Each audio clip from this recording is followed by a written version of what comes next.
The Asia Pacific Business Forum podcast, exploring business, policy, and personalities across the region. Hello, my name is Dick Drobnick. I'm the Managing Director of Asia Business Strategies and the host of this podcast conversation with Asia Society President Kyung-wha Kang. As a former Asia Society trustee and as the former chairman of the Asia Society Southern California Center, I'm especially pleased to speak with President Kang, who is in Los Angeles to receive the prestigious 2025 Building Bridges Award from the Pacific Century Institute. Welcome, Dr. Kang. Thank you for having me, Professor Drobnick. Very happy to have this conversation with you. Can you tell us a little bit about what you think and your senior team thinks are the 2 or 3 most important challenges and opportunities for the Asia Society in the next year or 2? And have these challenges and opportunities changed as a result of the new administration of President Trump? Well, I'm barely 1 year into my term, so still a lot to learn on my side about the whole range of programs that we have both at New York, and we have 15 different locations around the world. So depending upon where you are, the focus is different, the priorities are different, but all, sharing this goal of bringing Asia closer to the United States and to Switzerland. We also have a center now, and Paris even. This, I think, is increasingly more important because, if you look at the historical revolution of where human society is going, Asia is definitely where the gravity of action is moving, whether politically, economically. And so, yes, President Trump in his second presidency clearly is a challenge for not just small nonprofits. When we're realistic about what we can do. After all, we are a nonprofit. We have a long history and a great brand name, but at the end, we are not the one who make policy. Sure. We want to create a knowledge base. And your knowledge base, and you're bringing people together. Yes. On the margins, at least. Yes. You hope will influence policy. Yes, that is exactly our mission, and I think that role is more important as the geopolitical dynamics become more complicated and tense. And it has become that intensity has grown up many notches higher under President Trump. Just think of going from an MFN world, most favored nation world, yes, to bilateral trading deals and pacts on a bipolar basis. But on the tariff side, during his first term and during the campaign, President Trump had always flagged that tariff as his favorite tool. Yes. Right? And he's using that to his... My favorite word, the most beautiful word. And so he's, using the tariff tool, not just on foes, but on friends and foes alike. But I think it's really on the peace and security side of things where his approach has been quite startling. His approach to Gaza, for example, that you can bring about peace by wiping out the population. It's just completely,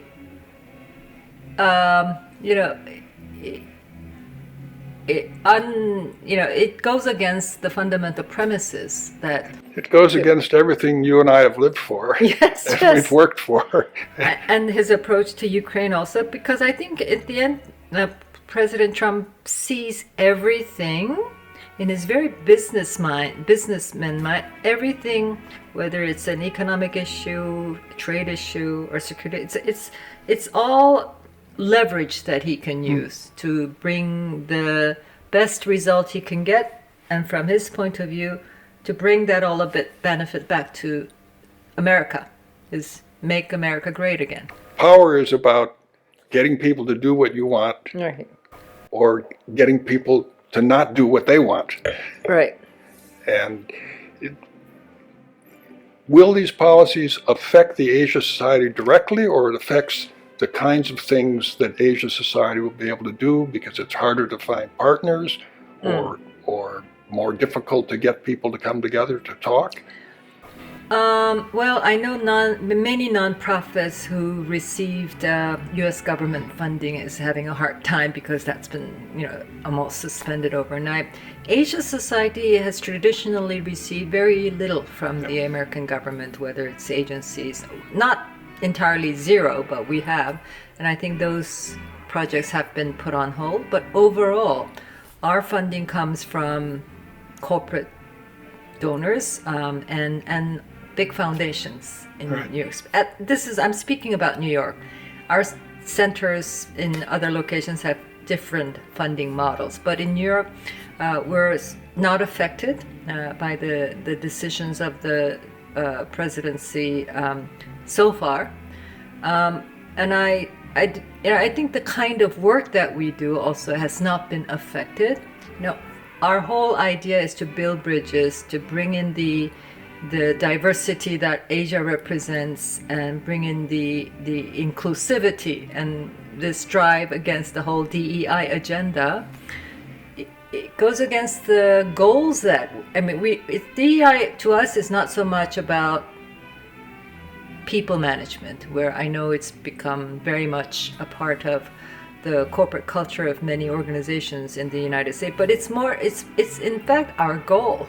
Right? Well, diversity of nationalities, Chinese, Japanese, Indonesians. Diversity, inclusion, equality, and we can't change that. That's our mandate.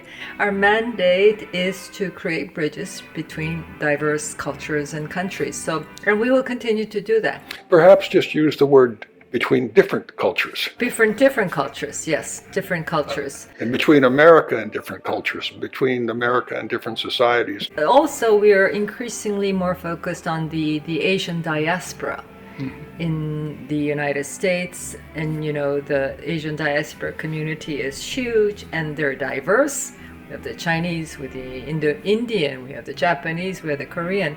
And we want to embrace the full diversity of the Asian diaspora in the United States. Well, when I was chairman of Asia Society's Southern California Center, we wanted to do that also. But as you and I discussed, I think last night, Los Angeles is a big city, and it has its own Japanese society, its own Korea society, and its own Vietnam society. Whereas you pointed out, the Asia Society Center in Houston has an advantage in the sense that the center in Houston is the magnet. Yeah. And is that the case in other cities also? My point about how you really need to plug into the local context is exactly that. Houston is very different from LA.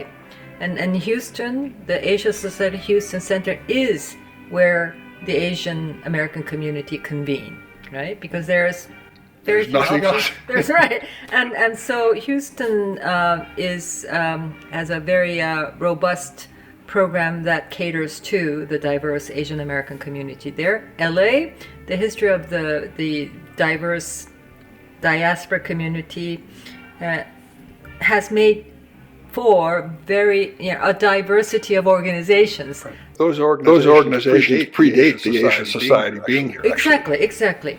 Yeah, Asia Society started out in New York, 1956. And then we added these different locations as the decades rolled on.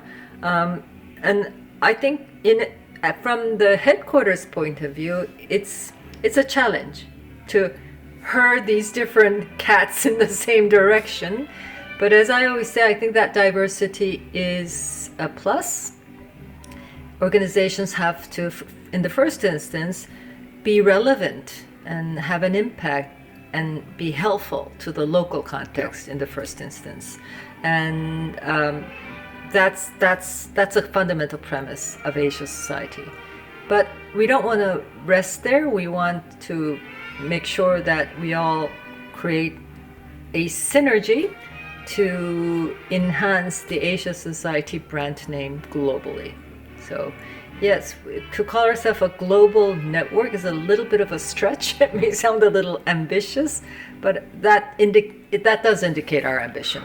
Are there any programs that you could support or create that would get 2 centers or 3 centers cooperating. I mean, maybe you can't get all 15, but there might be some programs in sustainability or public health. Or well, I think that's already happening, so that I know there's lots of collaboration between Hong Kong Center and our center in Australia, for example. You know, just exchange of speakers. Yeah. You know, we have a global program which is called Asia 21. Yeah. Every year we select a batch of 30, 35 young leaders from all of the locations where you have centers, bring them together for a week, get them to know each other, start creating that network that will support them throughout their careers. That's a global program. And I think it's a wonderful basis to build our Asia Society's contribution to leading future generation of Asian and Asian diaspora leaders, because Asia Society is 70 years old next year, right? Next year is 70, but I want to use that as a moment to rejuvenate ourselves, to add a dimension that makes us relevant for the future and not just of the past. And this was my point to the Asia Society Advisory Council members and supporters at our breakfast this morning. I really want to add that future-looking, younger look to Asia Society, because so far I think it's more traditional, and that's fine, but I don't think doing things the same way without that concerted effort to bring in a new face, a younger face to the organization, 5 years later, we're going to look even more traditional and older. So I think we need to really use the 70th anniversary to say Asia Society is relevant for the future. And that means really working with a younger generation of leaders coming out from many countries in Asia and the Asian diaspora community. Well, this is not to rule out the contributions of the older generations like you and myself, because we have a duty to these younger generation to share our wisdom, experience, to guide them. But I take that as more of a sense of a mission, and being the nourishment. Well, using an anniversary as a magnet. The key goal of the organization is to recruit talent, develop talent, and retain talent. And maybe you can use the 70th anniversary idea to mobilize, to stimulate each of the 14 centers to say recruit 10 new young members who have potential for leadership or something. Yes. So I've asked my team who's managed Asia 21. So far, it's great for the fresh recruits. They come, they have a great experience. They find great, partners and colleagues to network with, and it's hugely helpful for their career and husband. But then we lose sight of them. We let them go, and we don't know what's happening to them. But I think we need to make this more of a sustained effort on our part, so it has to be a year-long endeavor. And the alumni also have to know that they have a responsibility not just to enjoy this, but to contribute to this. If you can do that, even at a 5 or 10% level, that would be terrific and difficult. Difficult, challenging, but really important. Because there's real talent in the 21 Fellows group. 3 or 4 of them are now trustees. Yes.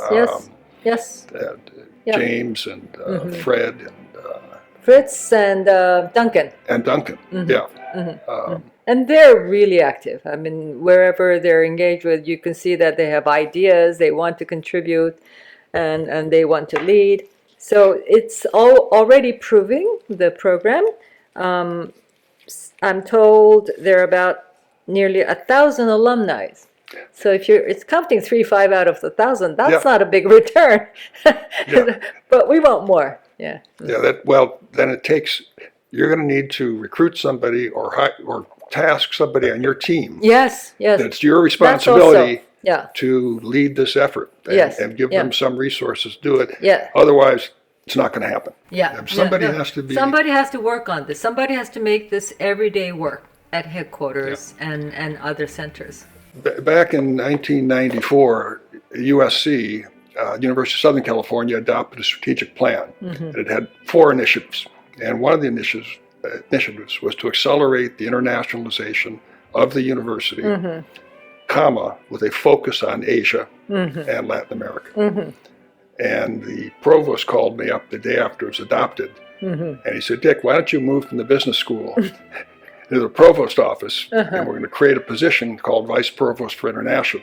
Because unless we have somebody to lead this initiative, nothing's going to happen. Right. And I reluctantly left the business school and said, I'll do this for 3 years.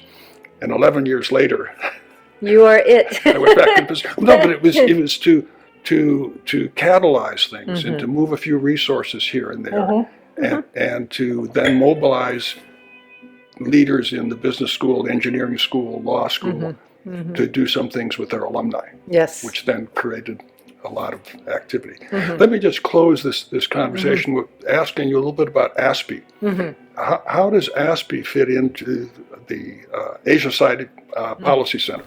This is something that was created in 2015, I understand, under Vishaka's leadership. Then you had Josette, then you had Kevin, who really grew the Policy Institute. He came to lead the Policy Institute, and during his time really grew the China side of things, because he is himself a China expert. And I think, with that expertise, he drew in a lot of financial support for our China work. So ASPE is huge on China. We also have a sizable impact on climate change in the Asia theater. So those are 2 most visible parts of ASPE, but they cannot be the only ones. I think the geographical focus has to diversify to include these other big players in the Asia scene now. India, Southeast Asia, and Northeast Asia. Asia is not just China, right? So we can't do every Asian country, but at least we need to diversify the geographical focus. Climate change, we will be at it. I intend to grow that file of our work. We're not climate scientists, but we track climate action policies of these key governments, and offer consultations on we have a very important expertise in knowing how to establish carbon emission trading schemes, because our expert was part of the European Union's effort to do that, part of the South Korean government, who was at the lead among Asian countries. So we're now advising and consulting other Asian countries to set up their carbon emissions trading schemes. And that's a very important part of climate action. But I want really to build up our climate change profile towards a larger sustainability model. And your idea is to do that within ASPE, or to do it as a separate? I think ASPE's name is already so well established that it's hard to move beyond that. It's ASPE's name is here to stay, right? So to grow it, and many of our trustees will be very unhappy. we went the other direction. So the Policy Institute work will continue and expand.